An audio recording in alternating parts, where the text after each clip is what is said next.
behind the story with business today. We will now talk about another story that we are doing. It's a story on the Jaypee Group. It's one of India's biggest groups, diversified, has lots of businesses. It's in cement, it's in infrastructure, it builds toll roads, hotels, and in many other businesses. It has been doing quite well, but I think its growth has been stymied a little over the past few years because of certain issues, and we are just taking a look at that and taking a look at that company. And my colleague, special correspondent Ajay Modi, is doing the story for Business Today. So we'll hear from him why he did this story and what he found. So Ajay, can you tell us? Jaypee is a very big company. It's a big group. It has lots of businesses. There's lots of interesting stuff happening in the company all the time. So what is your story about, and why did you choose to do this? Jaypee, as you mentioned, is a pretty large conglomerate focused on various segments of the infrastructure, including power. So, what has happened over the past 8 to 10 years? Jaypee has aggressively expanded across several businesses.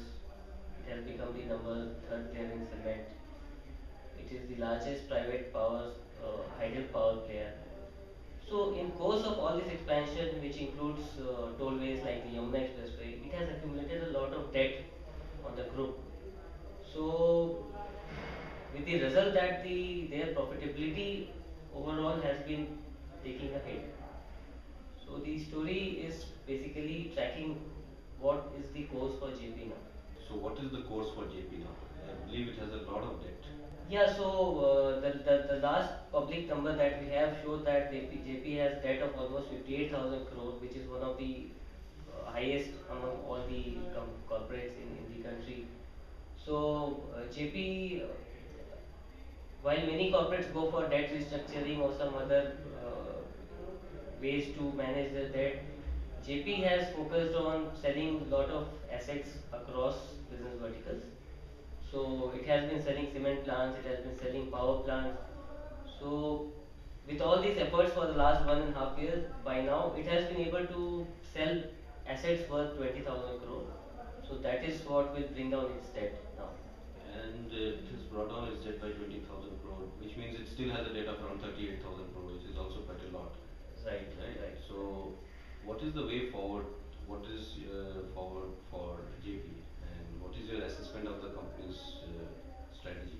Yeah, so the management tells us that they would like to focus on the cement business. They are a major player in the construction segment.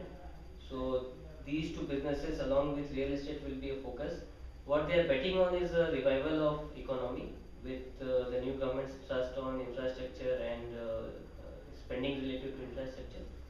So they and everybody else is hopeful that the economy will pick up, and those assets that are there will give them adequate returns to take care of the interest burden and as well as do some profits. Right. In fact, the revival of the economy is the key word here, and as you know, a lot of companies, not just Jaypee, but several companies in India are actually looking forward to that. When the economy recovers, there's more spending on infrastructure, there's more manufacturing happening, and everybody will make more money, and there'll be less debt, hopefully. There's more to this story, of course, much more to the story. You should read it when it hits the stands and hits our website. Please keep tabs out for it, keep your eye out for it, and let us know what you think of the story. Thank you very much.